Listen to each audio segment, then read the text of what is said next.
What is good, y'all? Welcome back to part three of our tier list. I was hoping to wrap it up, but honestly, I've really enjoyed just all the feedback and just the excitement about, talking about these deck lists, talking about the tier list. And we're going to tackle five Planeswalkers today. That leaves us five more before the end of the week. And I'm pretty sure I can get that video out to y'all in the next, day or so. So at least this week you'll be covered. You can go in and say, all right, it's been week 1.5, almost two of the format. How are we feeling? And I think looking back at our tier list, which I'll switch over to real quick, I felt pretty good. Um, I do think, and I took some feedback of my teammates, that Yanling might move up. I'm not surprised because I don't think we know what the optimal build is for her. I played her a little bit in Mythic, and I think she can win certain matchups, but I expect her maybe to do some moving. Overall, though, if we treat leftmost as just kind of best suited, against the field, I feel pretty good about these rankings. There's one aggro deck that we'll start with today that I do think could be a real contender. Potentially better than Chandra, potentially better than Nihiri. I think it's going to need a little bit more testing. Um, but it is an aggro deck that also really benefited from the Barbarian buff. So before we get into it, again, I just want to thank everyone for all your comments, all your feedback, the likes, the subscribes. We are over 100 subscribers now, which is really cool because this just started as a side, fun thing to do, you know, really only 2 months ago. And I just appreciate all the support. And that means we are going to have our Discord getting started. I got to take some time, whether this weekend or next weekend. But I'm really excited to have as many folks who want to be there. Whether you're a new follower of the videos or, somehow, thankfully, you've been sticking with me. Um, One of the things I love to do is just talk about this game and theorize and work on it. I'm a part of, MTGSS, which is just such a great team, and I'd love to have my own community Discord just to be able to, hear from you folks even more, get, even more ideas for videos, more feedback. That's how these things stay fresh and stay interesting. So we're going to get that going pretty soon. But before I wanted to dive in, I definitely wanted to let y'all know how much I appreciate you. So let's talk about Angrath. And honestly, I'm really excited. I just hadn't really felt super excited by aggro, but this is a list that one of my teammates had kind of been toying with. I think they had played it in the event earlier in the week and, had some positive feedback about it. And I gotta say, it's been a minute since I really thought about Angrath. One thing I always really liked about him was the sort of sneak aggro package. And having played against him, I think I lost against him in that Domri video recently. I think he really utilizes Emberspawn Crags super well. I feel like you know we're pressuring as Angrath in those initial four turns, and when Crags goes off and you've got a way to either pump them pre-combat or just play them and pressure your opponent's life total, I just always feel like it's doing a lot of work. I think Emberspawn Crags is also very good in Nihiri for a similar reason, um, which is really that it plays super nicely with Path of the Barbarian. This could potentially pump your fireballs, and with Indomitable Strength, between that and our kind of signature artifact and Searing Chains, right? You can get your fireballs, pumped pretty big. And I think that Path of the Barbarian, just really was not a card that any deck wanted to run. People were thinking about running Warlock over it, running Paladin class over it.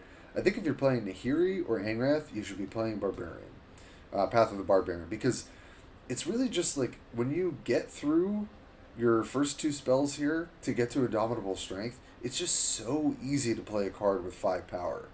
And, odds are, as long as you're not playing against Teferi that can Immolating Glare, right, like you just attack and you get that free 5 damage. And 5 damage when you're playing aggressive decks like this, it's such a game changer. I rattled off some really quick wins before we started the video with this deck. It just felt really, really smooth. Of course, you need to make sure that you're having, your opening one drops to kind of snowball everything. But we're going to talk about this deck a little bit more because, I don't know. I just don't know how many people are super into Angrath, but he was one of the earlier planeswalkers I tried, and I felt like he was kind of underpowered. But I think that it's all about deck construction and what you're doing, and this deck actually has some really interesting card choices. So I sort of already explained why Emberspawn Crags is good. I really just think the extra bodies, the extra power, is just really well utilized by a deck that's already pressuring you so much in the beginning and has a lot of evasive damage through sneak creatures, that Crags, you just get a lot of mileage out of them. Path of the Barbarian, I genuinely think Axe of Vengeance is pretty solid in decks like this. It plays very, very nicely with Hellhound, and it also plays very, very nicely with any sort of sneak creature. But really what it does is when you play your Daggerclaw Imp that has 4 power because you already damaged them for the turn, right? Then you give it +1/+0 with your mindless rage, and then you've hopefully cast your Indomitable Strength, and it deals 5 to the opponent. I think the real trick with Path of Barbarian is you're not just blowing your 3 charges on Axe of Vengeance immediately. Unless it's really, really making the difference in some sort of attack, you should just be saving this to get a creature to 5 power for after you've cast Indomitable Strength. That's what I would recommend. Because you're just getting a free Lava Axe, right? And that's super, super worth it. So, best openers, right, would be Silent Prowler. It's sneak. You're going to attack with it. You're going to turn all your creatures, on next turn to get +1/+0. Two-headed Hellhound. This thing does so much work in Nahiri. It does so much work in this deck. It truly can become this really crazy threat for 1 mana because of all the abilities to affect its power. Because, really worst case scenario, you can play this a little later, and it's going to come down as a 2/2, right? And it's a 2/2 that's essentially a 4/2 for 1 mana, right? So, and it plays really nicely with some other cards, and we'll talk about that. Pouncing Lemur, probably the worst 1-drop we have. It's just a 1 mana 3/2, but, it's going to trade up most of the time. Sometimes it trades down, which is not so great. And because it doesn't have evasion, it's not great. Shipwrecker, since it got buffed, I think 2 patches ago, or 1 patch ago, from a 1 mana 1/2 to a 1 mana 2/2, it's just a lot better because then it gets upgraded into a 3/2 off of your Angrath passive, which is a bit of damage that they're going to have to recognize, and it sort of has evasion, right? Because what you can do is you can sequence your sneak creatures, right? You get your sneak attack in, you pump your team. You play your other sneak creature, you get that in, play more creatures, pump your team. Shipwrecker does the same thing, right? Because whether they block it or they don't, they're taking damage. And so it kind of just guarantees damage unless they're answering it on their turn, to be able to pump the rest of, the other creatures that you're playing. So you really want to sequence it as using Prowler to enable pumping these other cards, using Shipwrecker to pump these other cards. And then, of course, Searing Chains helps with that too. And 1 mana for 3 damage is a fine rate for a deck like this already. But it really just enables some nasty stuff, especially with Emberspawn Crags, because you get to do it, and then they come in as 3/1s, which is just, a very powerful thing to be doing when you're pressuring the board with some of the most efficient 1-drops in the game. Dead-onator, right? We don't really care about the damage to ourselves. We're just trying to race them. We're trying to guarantee damage, and it's just a big body. I mean, it trades with Crows and Tusker, right? So, in some sense, it's not the best 2-drop, because then you're just playing this, trading it, you take 4 damage. But the thing about Dead-onator is it can really be a problem for other aggro decks, right? 4 toughness is enough. And then when it comes in as a 5/4 and they kind of staring down the barrel and it maybe trades with 2 creatures, that's not too bad when you're playing in an aggro meta. Daggerclaw Imp, probably one of the best openers you can have is being on the draw. And if you're against a mid-range or control deck, you just play your turn 1 Imp, and it's just going to pressure them, and it's going to be really annoying. But again, because it has a starting power of 3, it's really easy to get this to 5 with the Angrath's passive and the Mindless Rage. So it's just a really easy enabler for your Indomitable strength in the later stages of the game. Sword Cannoneer, obviously just kind of a no-brainer. It's a 2/2 for 2 that you're just always slapping the +2/+0 onto a flying creature, onto a sneak creature, potentially onto two-headed Hellhound to just smack your opponent for 6. It's just a very efficient creature. All right, I'm a part of the Church of Untamed Rage. I just gotta say, this thing uh, is, I think, good in other lists. I think it's good in Nahiri, just like it is in this list, because it just plays so incredibly well with two-headed Hellhound. So, the interaction here, right, is often Hellhound in this sort of deck is going to come down as a 2/2. You Untamed Rage it, right? So it's essentially got 10 power to trample over with, right? So this thing just out of nowhere can just trade past your opponent's, like, potentially their Titan or something else, and it's still trampling over for damage, which enables you to play more creatures with buffed power during your, essentially what is your second main phase or after your attack. So don't sleep on this card. This thing is one of the reasons why red aggro can do really, really well right now. And I super recommend to try and play with it if you haven't already. So we've got 2 of the Untamed Rage. Ragerunner has always been one of the best 2-drops because you give it haste when it gets a free attack, you give it sneak when it doesn't have a free attack, but also a lot of times you're guaranteeing 3 or 4 damage, right, with Angrath's passive. And it's just a really, really efficient creature for applying pressure early. And just a great card. Now, I will say, I haven't actually cast Naildropper in this deck, but I think it's interesting. So it's a 3-mana 2/2 flyer, and it says after you activate an artifact, deal 1 damage, or drain 1 from your opponent. So there's kind of this nod to, okay, draining 1 is nice when you're in a race, right? It's a 3-mana 2/2 flyer, which is like an okay rate, kind of not great. But what is it really? What's its function in this deck? And the function is that when you're activating your Axe of Vengeance, which is an artifact, right? Your Searing Chains, which is an artifact. Those allow for you to get a free drain off, right? Which is also just a way to, like, especially with Axe, which isn't doing direct damage quite yet, it allows you to drain your opponent for 1. That means you can play your other creatures the rest of the turn. They'll get +1/+0. It's got evasion itself, right? So again, we're just taking into account, okay, this is a cheap, flying creature that, has a somewhat relevant ability. I'll be honest, I'm not sold on it.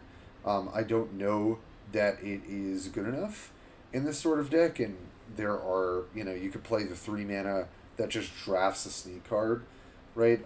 That card, I think it's something family. Blanking on the name right now, but I think you guys know what I'm talking about. That honestly might just be better. But I definitely wanted to try it, and unfortunately in the games that I've been testing it, I just have not drawn it. So that's I think we got a little bit of a question mark with Naildropper Imp, just full disclosure there. Deathraider, ever since it got buffed, this thing just is almost always going to be coming in as a 5/3 trample that draws you a card, and it just really can't apply a lot of pressure because does it trade with Crab? Yes, but it's trampling over, and like the big thing you always want to be doing is essentially having one creature on your board that next turn is going to connect for damage so that you can pump your whole team +1/+0 when you play those creatures for the turn. That's really how you want to be sequencing the deck. Stromkirk Mentor, this thing is really scary. Often you're going to be attacking on turn 4. You play this, it comes in as a 5/3 sneak. It gives something else sneak. I also love the little cat buddy and the fact that when you play this card, it makes a cat noise, and I have a cat, so I really dig that. But aside from the flavor of the card, it just does exactly what you need in the deck. Sometimes you hit a Firespout Elemental, and you've got a 6/6 haste sneak that they can't do anything about. You hit your Zozu, right? Even just your Deathraider. I mean, they're just, your Dead-onator. There are just so many good targets when this deck is trying to close out the game through evasive creatures with sneak. So I've always felt that Mentor had was a really good fit for this deck. Zozu, just, obviously a haste creature that can pressure your opponent. When you give it sneak, It's excellent, and there's not too much to say about that. Obviously, it could easily get to 5 power, which would then proc Indomitable Strength, so that's pretty good. And I will say, Mindless Reach from 3 to 2, huge difference.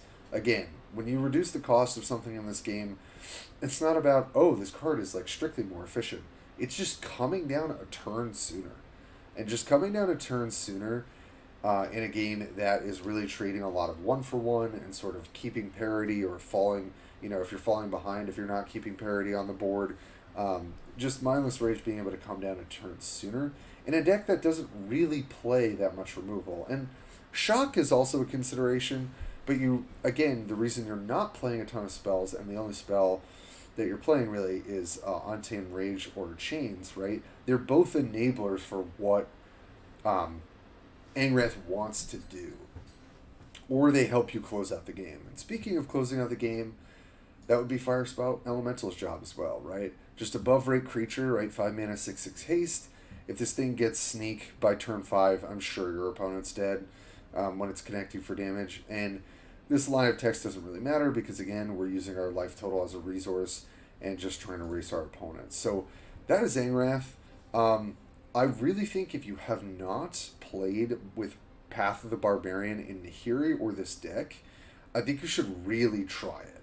I do think it is probably one of the best things you can be doing in aggro.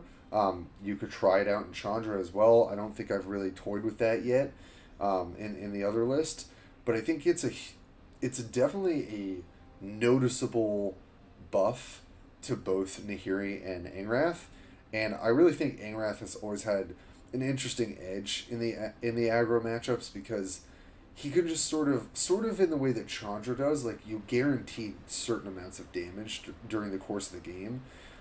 So it's just really about sequencing out those creatures, the best you can. So that's Angrath. I really like this list aside from Naildropper Imp, which I'm a little bit unsure on.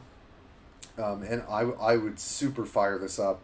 I rattled off some really easy wins in Mythic, and definitely recommend it. So where does that put Angrath? I think that puts Angrath in A tier. I think he can sort of fight with the aggro big dogs.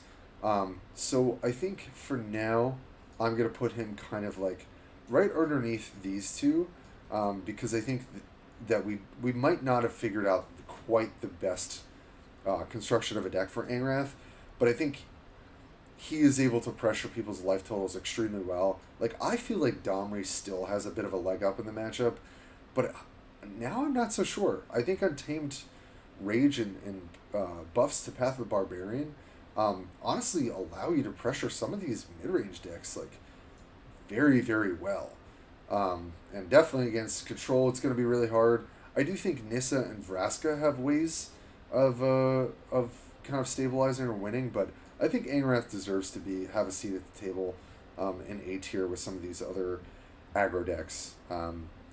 So I think we're going to just really quickly go over Sorin, who I'm just going to keep in C tier. I think Sorin has been, in the lower tiers for a long time. I mean, we've been talking as a team for quite a while about how Sorin really, really needs some love.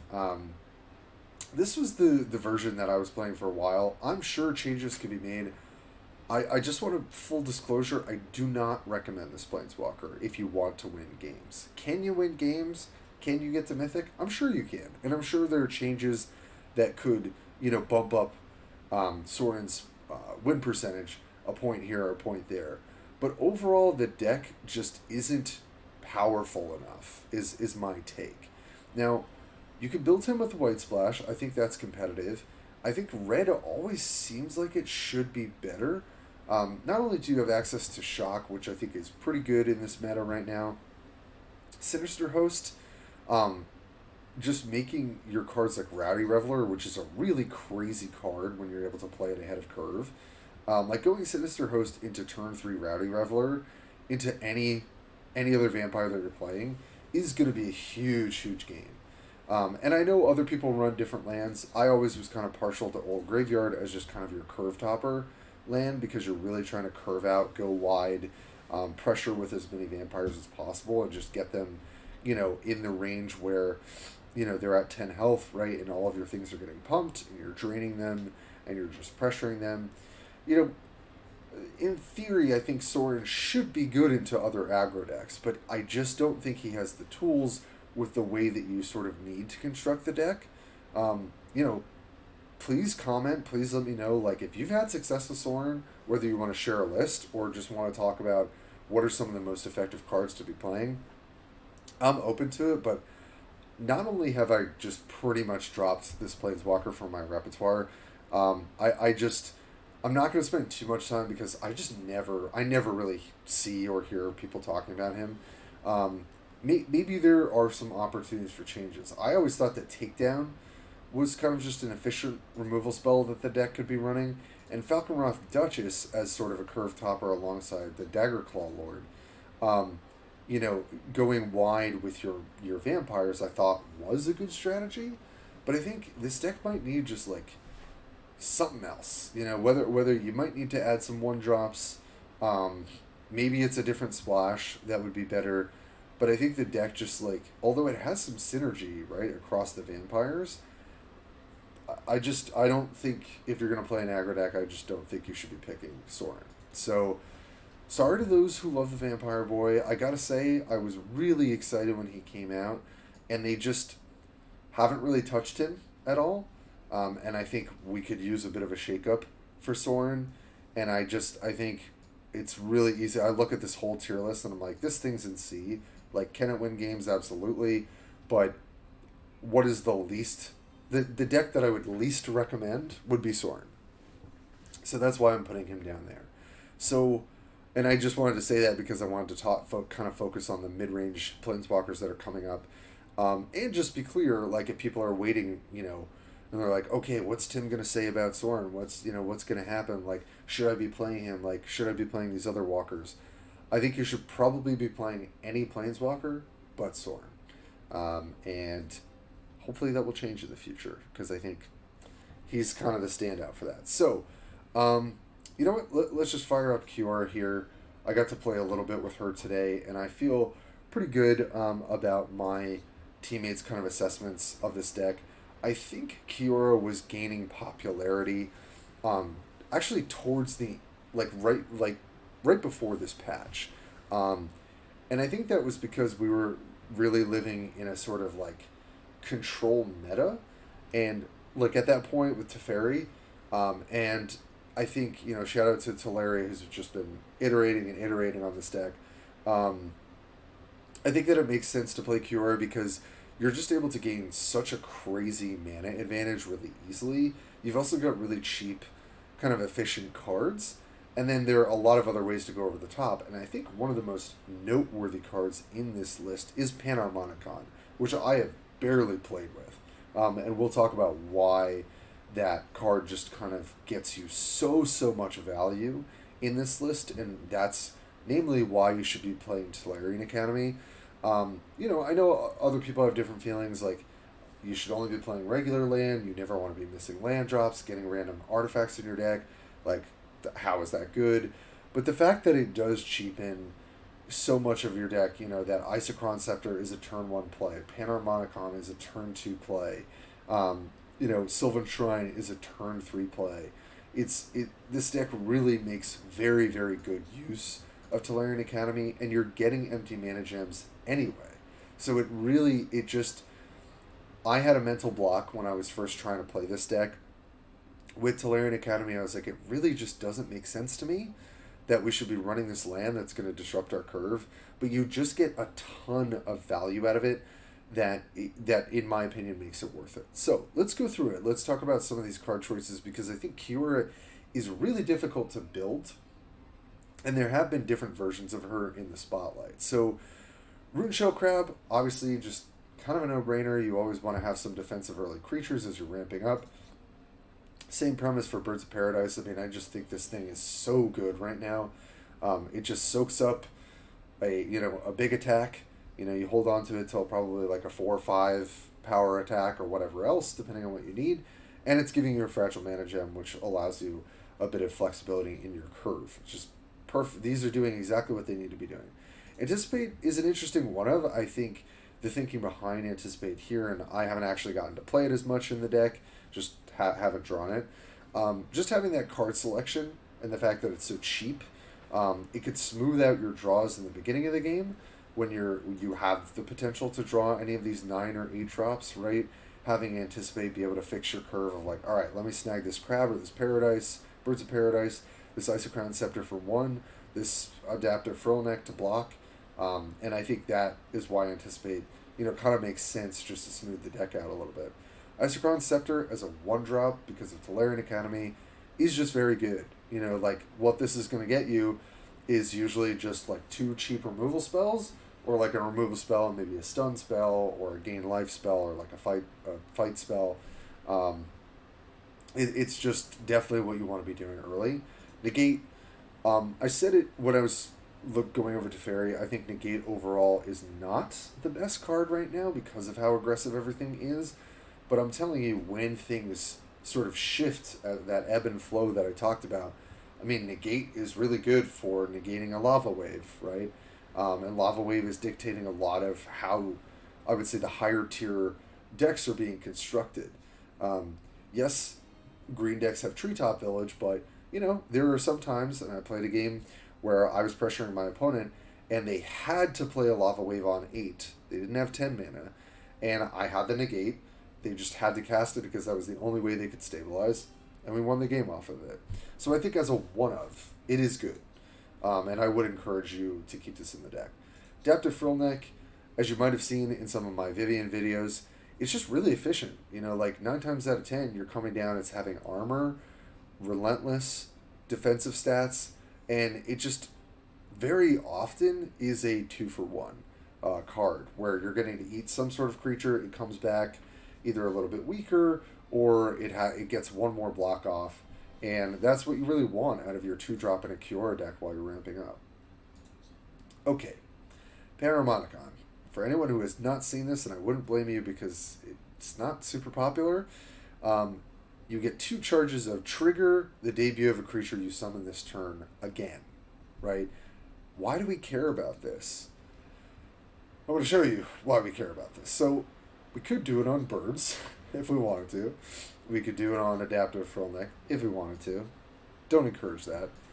Could do it on Hermit of the Flock. Probably don't want to. But let's get to the heavy hitters. Tideshaper getting an extra mana gem.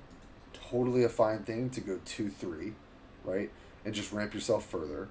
Daybreak Ranger, you just get to mark another creature and potentially just get a nice 2-for-1 where you snipe 2 creatures when you've got 2 mana gems that are empty, or rather not empty, but available. You get to do it on Mistraven, bounce 2 creatures, and I think I've seen the power of it, this card, when it just gets to, or not this card, but when Panharmonicon just like accelerates your ability to tempo out your opponent, when you're just ramping mana and you've got more resources than your opponent besides Nissa, it's really impactful, much more than you would think it is. Worst case scenario, you get another empty mana gem for your Primeval Titan, right, when it comes down. Or, when you play Arcanus in a long game against a mid-ranger control deck, you just get a bunch of other spells again from Arcanus, right, where you get to add another Mystical Arcana to your card, and you get 2 additional cards, 2 additional spells in your deck. Primal Summoning, or no, that doesn't apply there, my bad. We'll talk about that card too. Crush of Worms, I don't think you're ever really going to have I shouldn't say that. If you have an empty board and you Crush of Worms, you can fill your entire board with 6/6 worms if you want to. But I really think that Panharmonicon on Mistraven is just really crazy powerful, obviously on Ranger too. And let's not forget, because I did it right before I started this video, and it was super sick. Tiny Puff Doom, sorry it's so small down here.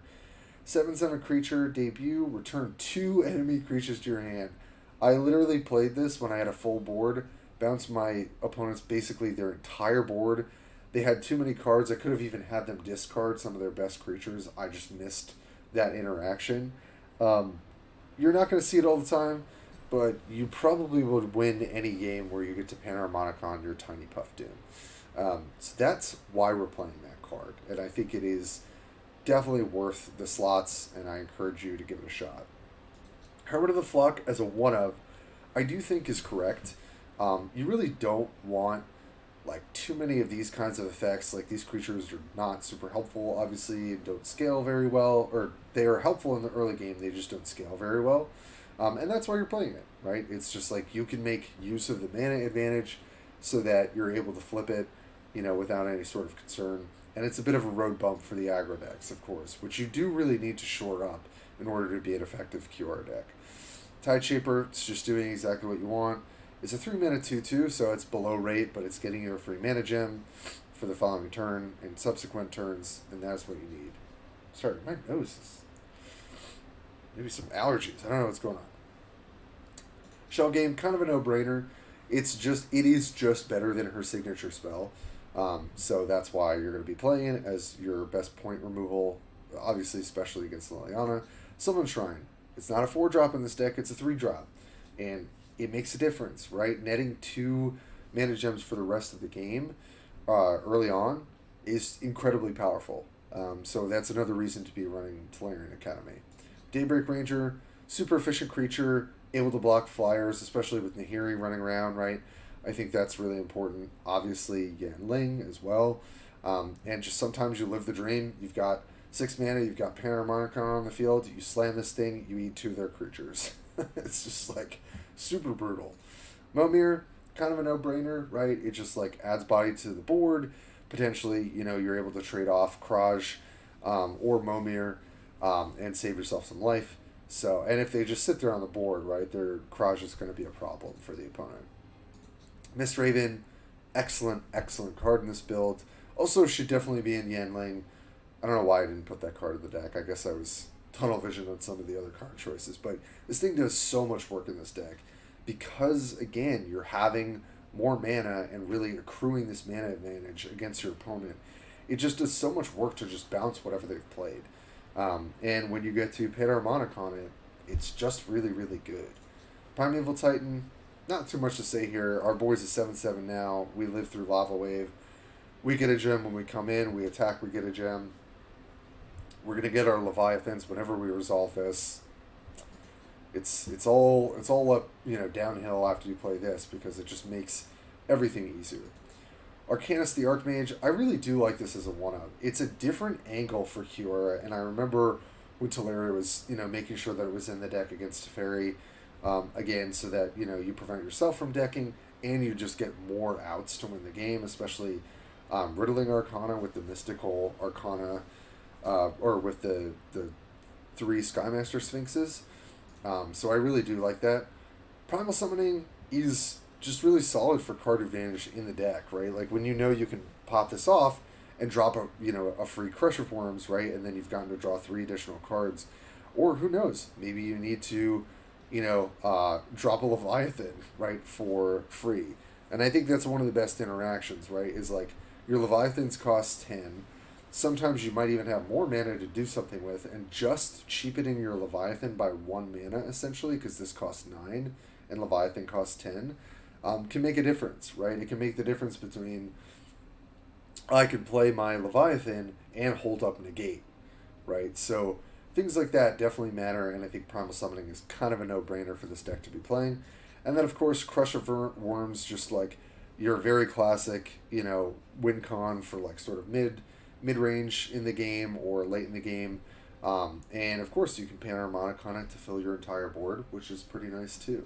For you Kiora lovers out there, and I know we have a few, even if you can't play this exact list, because I do recognize we've got Primal Summoning, which is maybe hard to craft, Arcanus, Primeval Titan, Panharmonicon. I do acknowledge that this list is, expensive when we think about crafting materials, but if you've got them, play them. I think this list is really, really strong. I think you have a lot of ability to change it as well, to adjust to the meta. I do think that this deck list still does pretty well into an aggro meta, but also, like, it can go over the top of Vraska. It can go over the top of Domri. I think It's probably close when you're playing against Nissa. I think if Nissa's got OTK, obviously it's harder. Um, but I think Kiora deserves to be in the conversation with these sort of mid-range green decks that were, I think there's a lot of buzz about. So we go over to our handy-dandy little tier list maker here. I do think that Kiora has the ability to contend here. I'm not entirely sure that this is where she is.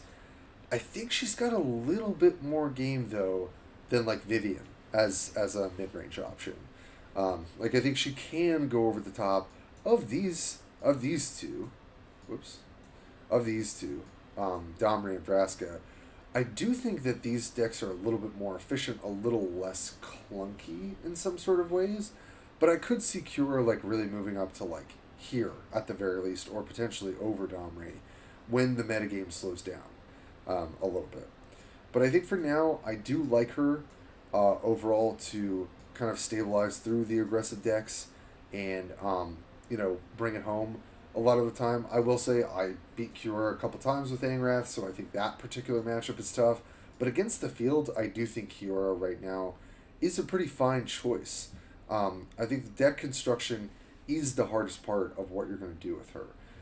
So I think she definitely deserves to be an A tier. I could see her maybe being bumped down beneath these kind of what I would call the sort of tier 1 aggro strategies right now. But I do think she's got some good game and she's got some good answers, and she deals with some of the better mid-range options in the meta right now. So I think that if we're just purely looking at tier lists from the standpoint of win rate, which essentially is sort of tied to do you have the best spread of win rate across kind of the whole meta, I think Cura could be one who especially does really well as the meta slows down. But I think as long as you have good deck building considerations towards addressing aggro, she's flexible. That's how I feel. And you start with an 0-1 blocker already. So yes, Angrath gets around that a bit. So does Nahiri. But I think you can deal with Chandra. Like I think that is like an okay matchup. And Cura's got some versatility to her, and like interesting play patterns with that deck build. So that's where I'm sticking her, and we'll see how she kind of develops over the rest of the patch. So we've got 2 more mid-range planeswalkers to go. I promise I will wrap this up as soon as I can. And full disclosure, I've played only a little bit with Serra. I gotta say, I don't enjoy slow games. I also don't think that Paladin class, like aggro style Serra, is the way to build her. I've always felt she's more effective as a mid-range / control planeswalker because she just has some of the best ways to draw out the game and then just play these powerful cards like Akroma, like Avacyn, like even just having Second Son and like Day of Judgment to live and then just stabilize across your opponent. So you know what? Let's talk about Serra. So we just go over to her. So again, full disclosure, I am not a huge Serra enthusiast. I had my own kind of build of Serra, which I thought was interesting, although I think it's a little too gimmicky. So, really the main thing is like you're playing stuff like Icing Death, which I do think is a pretty nice card. Destroy all creatures with power greater than their health. A nice little combo is Destabilize, right? You get to set something's health to 1, so its power is obviously going to be greater than that. And that's kind of a cool thing. So I just wanted to show you guys, like, originally when I was thinking about Big Serra, you've got Panharmonicon to hit your Gold Knight Harbinger, right? Which just makes usually your Akroma lethal by buffing its, doubling or quadrupling its power. I was kind of playing with some of these numbers. I thought Second Son's Dawn was fine. I thought Day of Judgment was fine, which I still do think that. So, like, this is kind of like a more... It's like almost more like mid-range than control, I would say. And I think this kind of list is okay, but I kind of want to talk about Mephistos. I feel like it's Mephisto, but I could be wrong. Big welcome to them for joining MTG SS recently. Clearly, they're really proving themselves, on the ladder and all that. So welcome. I really am just going to rely on their list here. I think I'm going to encourage you to play this.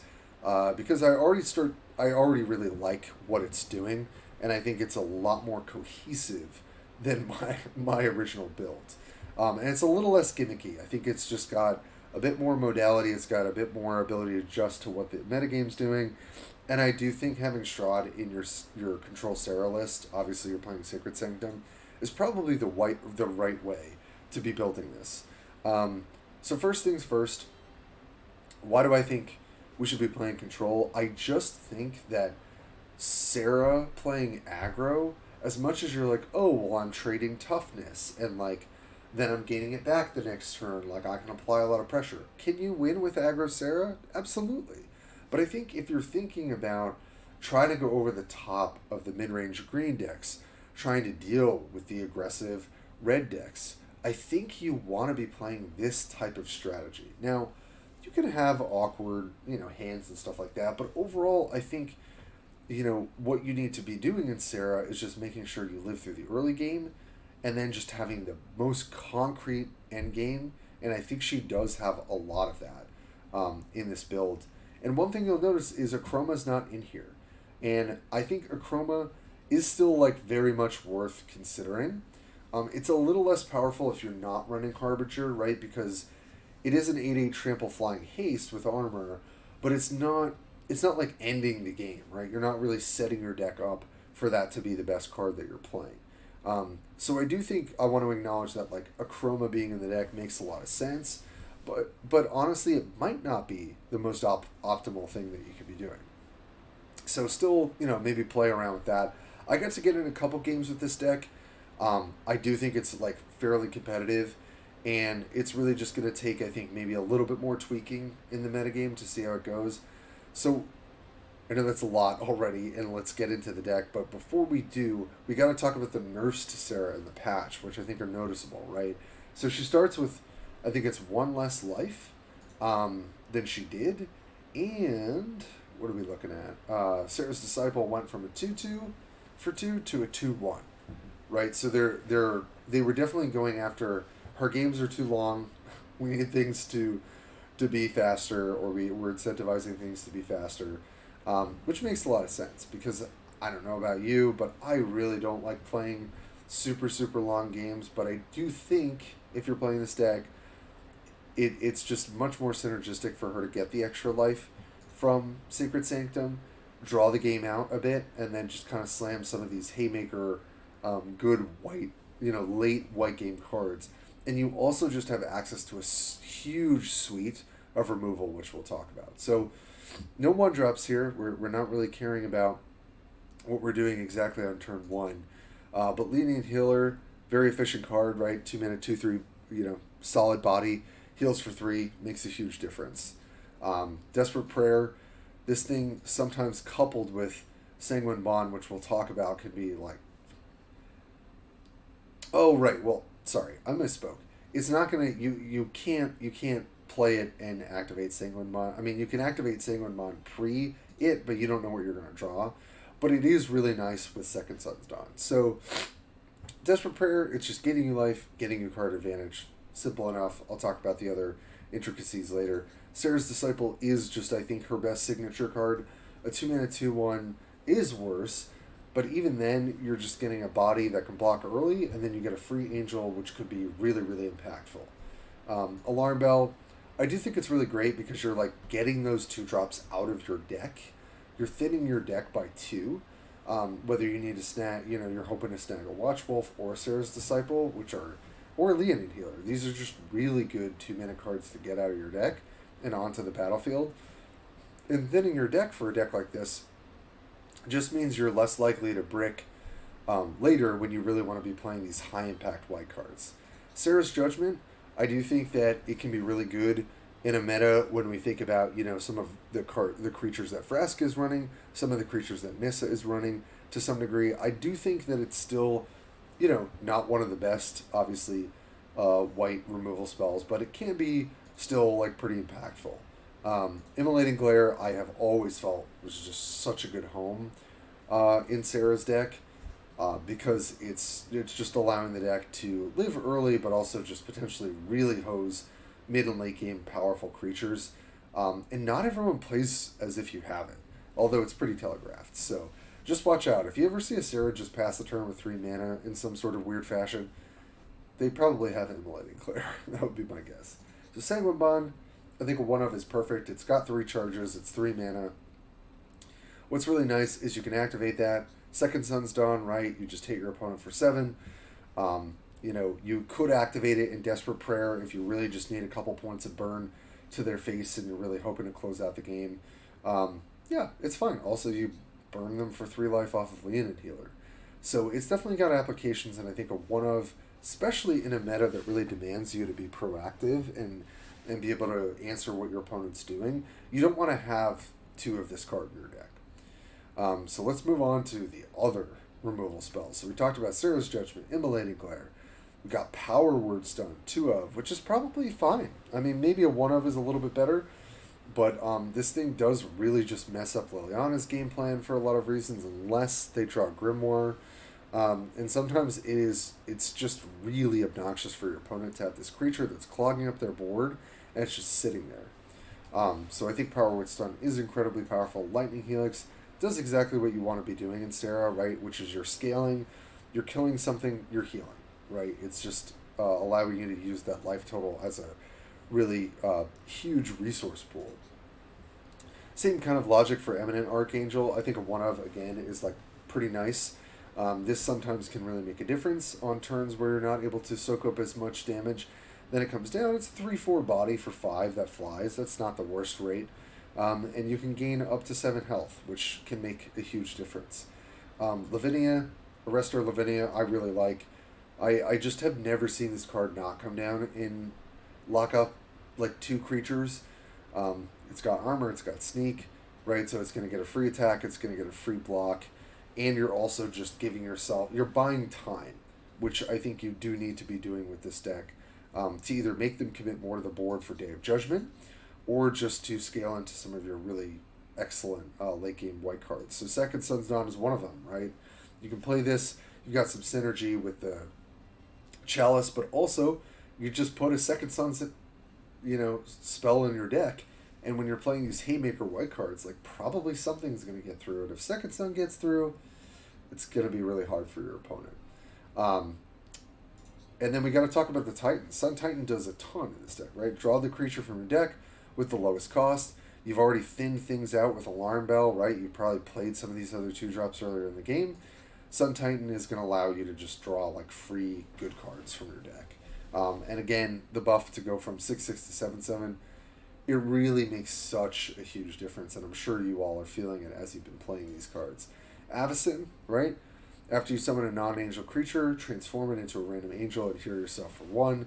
This thing, if you can like even just play that Watchwolf or Disciple or Leonin Healer on turn 9 or something like that, you're just getting a tremendous amount of value. So I think she's a good 1-of. She's just really efficient, right? 7 mana for a 5/6 flyer. Kind of hard to kill, right? Aside from like Flagrant Foul and like unconditional removal spells. So I think it makes sense for her to be there. Day of Judgment, I know it feels weird to be running Day of Judgment in a mid-range or like sort of not an aggro deck, but a deck that's playing 2-drops, 3-drops, 4-drops, even though you're playing a lot of removal. That's kind of why Day of Judgment makes sense, right? You're basically going 1-for-1 a lot and making them commit more to the board, and then you can slam Day of Judgment, and after that you play something like Icing Death, Sun Titan, Avacyn, Second Sun's Dawn, Arrestor Lavinia. Like, it just does what you want, which is just to mop up the board a little bit so that you can play your best late game white spells.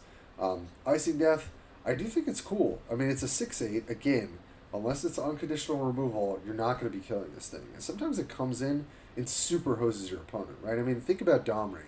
All of the werewolves that he's playing have higher power than toughness, aside from Ulrich, and, unless you've done damage to him. I mean, you can set up some pretty nasty turns with Icing Death, right? Like, potentially you make this almost like chump attack on turn 8, and they're like, oh, maybe they have a Judgment, maybe they have this. Okay, I'll block here, I'll do this, maybe I'll let some of this through, I'm not sure, right? And then you play Icing Death and just, like, maybe you don't wipe their board, but, it's going to do some work for you. So I think it is a nice angle to add to the deck that not everyone's going to be accounting for. And then Strahd, I do think with decks like this, it feels weird, right? Because like you're probably going to end the game with like a lot more health than your opponent. But like sometimes you just need to be able to slam this thing and say, "You're at 10 health now. Answer this. If you don't, I win." Right? So we're not one turn killing someone, but we are just basically saying, "Okay, I've exhausted all of your resources over the last 10 turns by like trading 1 for 1 with removal, Day of Judgmenting, trading off my creatures, healing up my life. I'm going to play this, and I'm pretty, if you don't have removal, I win the game." And I do think that Strahd should be in there because it's one of the best ways to close out any sort of game with this kind of strategy. So I think the deck could probably, some numbers might change around, but I do think that this list is competitive. Is it enough to deal with decks like Kiora and Domri and Nissa that are just accruing these massive mana advantages? I don't think so. Can it win those games? I'm sure it's possible. But I don't think the life and going late matters as much for Serra because she's just not accruing mana, and all those other decks are. So I do think she has game against Domri. I think it's very possible that you can outlast Domri. But I think you're not going to outlast Nissa, you're not going to outlast Kiora. So if we think about, how we've been constructing this tier list, I think Serra is probably in A tier. I would need more experience to really say exactly where she is. And I think the build can account for aggro. But I think where I would put her is basically here. Right? I still think some of these OG, really threatening planeswalkers, and have been very consistent in a way that Serra, like, I just always was like, is Serra, like, in the upper echelon of planeswalkers? Like, she's got, her deck building is really interesting. Like, she's got a lot of flexibility, a lot of modality. She's got some really good late game options, but is it good enough? And I'm not quite sure. So I think that she deserves to be there. Maybe she's B tier, but I think she can definitely win games. It's just like, you need to make sure you're shoring up your aggro matches and then really constructing your deck so that you can outplay these kind of late game green powerhouses, right? That is really, really important. But I think she's got some good matchups.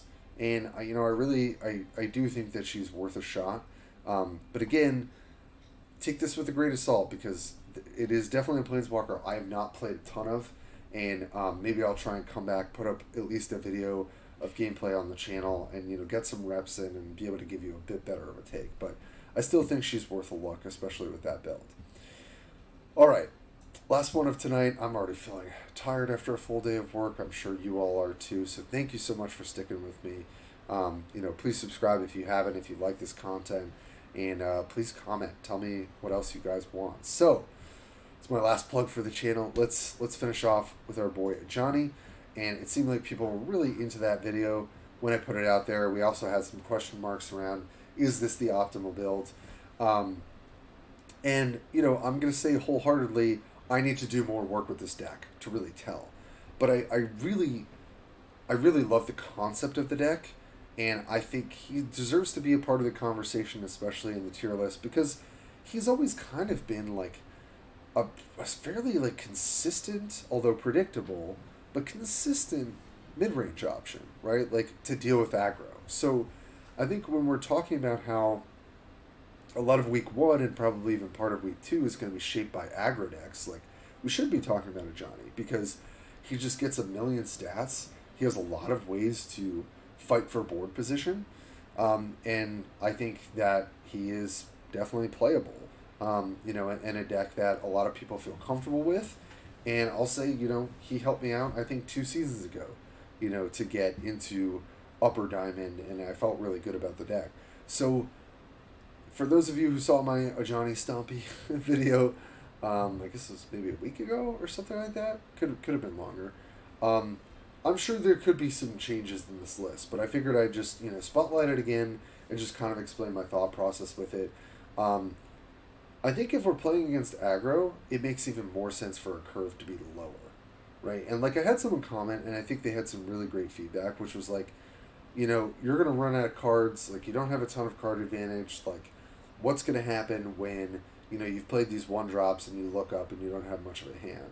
And, like, I get that. I think that, Kin Caller and some of these other cards are, like, pretty decent for card advantage. But my whole philosophy with Ajani is I just want to be scaling up at all points of the game. And I'm going to use cards that allow me to do that. So I think he's one of the better users of Moorland Haunt because you're getting these cards with debut triggers. But I want to say that Moorland Haunt can be awkward. People can play around it, right? Where, like, you're maybe not getting the most value out of it on turn 6. So I do think that playing with Hermitage is potentially better. That's something I want to make a note of. But I still think they're both worth a shot. Although the more I think about the Hermitage, the more I think it should be in here. So I would say disregard Haunt as we move forward. Oath of the Paladin, it's just a no-brainer, right? It's a cheap creature that buffs itself. It procs Ajani. You got Divine Smite. You got Aura of Courage. It's exactly what you want to be doing. And I'm going to go pretty quickly here because I know people have already kind of been exposed to Ajani on the channel. But, Invoke the Dawn, just and Travel Supplies, just giving your cards a higher rate on their power and toughness early obviously helps you against aggro. Same thing with Devoted Steed. Treetop Lookout's a little awkward, right? But it helps you in other mid-range and control matchups. Tarmogoyf, always going to be above rate. Tusker, just a fine 2-drop. Infuser, same thing, especially against aggro. Grudge Match does a ton of work in a deck that's already going to be above rate on every single card. Watchwolf. Stoneforge Mystic, really good at closing out the game. Really good card advantage when you need it. Ovenwall Tracker, good card advantage, right? It's coming in. You're probably not trading a creature. You're probably just straight up killing a creature and then getting to attack through. Even Tour Guide, I think I'd said it on the last video. I wasn't too sure if this card is like one of the better cards to be playing, but I had some positive feedback about it, and so I kind of still feel like it's one of the better, cheaper debut creatures that can get damage through for you. And that brings us to the top of the curve, which is Barreling Hippo. Now, I think that the curve could be higher. I think you could play it more like strictly mid-range. But again, like in that video and just in the games I've been playing, I just really like the curve of this deck. I really like the feel of it and how efficient it is. And in my mind, I count Traveler Supplies and Invoke the Dawn as card advantage because they're really counting as almost like, it feels like 2 cards for what they're doing. And I think that, your fight spells just do so much work in this deck. But again, I think you should not be playing Moorland Haunt. I have not been playing this deck much since I hit Mythic.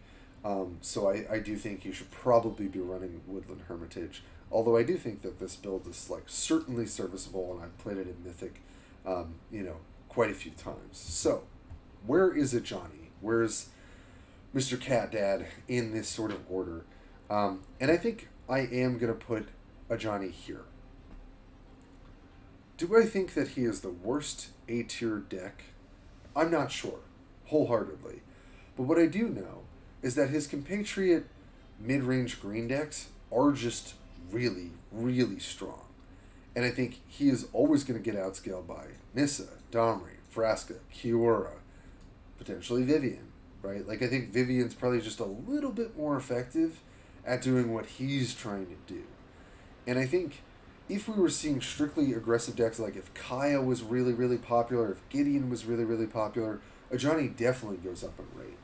But I think these decks are just so efficient at accruing like a crazy mana advantage. Like, I know Domri into Ajani, I will take that matchup 100% of the time. It feels like one of the easiest matchups for Domri to deal with. And although my build can pressure a little bit more early on, I still think that, you don't have any way really to outplay Flame Wave or Craterhoof Behemoth, or the fact that they're accruing so much mana and they're having such more efficient turns. So I still think Ajani is able to, eat up some of these aggro decks here, and needs to be considered as a solid Planeswalker option. I could see him dropping into the B tier. Like, I'm really just not sold on if he is one of the better kind of mid-range / aggro decks to be playing. And I think I need to do a little bit more research. So for now, I would say just use caution. He's obviously going to have better matchups into aggro decks, so if that's what you're seeing, great. But if you start to run into more of these like kind of heavy hitter green mid range decks like Nissa, Domri, Vraska, Kiora, and Vivian, I think it's going to be hard for you. I think you have a lot of hard, a bit of a hard time into Teferi. Same thing with Liliana. So that's why I would say Ajani is one of my least favorite options to be playing right now. I just don't know that his kind of win rate spread is that good. So, covered a lot of ground here. Thank you so much, everyone, for sticking with the series. I know we've been taking it in chunks of 5. And the reason I wanted to do that is because I could show you some deck lists, I could say that they're okay, but I've actually gotten to test every single deck list that I put up here to really see how I'm feeling about it. And I just feel like taking it in chunks kind of allows us to have this extended conversation where, our theory is kind of operating from aggro. Okay, how is that affecting how we're looking at this? Okay, then how are we answering mid-range from another mid-range deck's perspective, or control from that perspective? We've got 2 really premier kind of control planeswalkers that I'm really excited to test a bit more and play around with. So I think we'll be getting the video to you guys in the next day or so that we can wrap up the whole series, and so that anyone can really log into this channel and be like, I want to play this planeswalker. What is Tim thinking about where its spot is at in the meta, or where the deck build specifically is? So I think we will close out there for tonight. Thank you all again for your support, and we will catch you next time.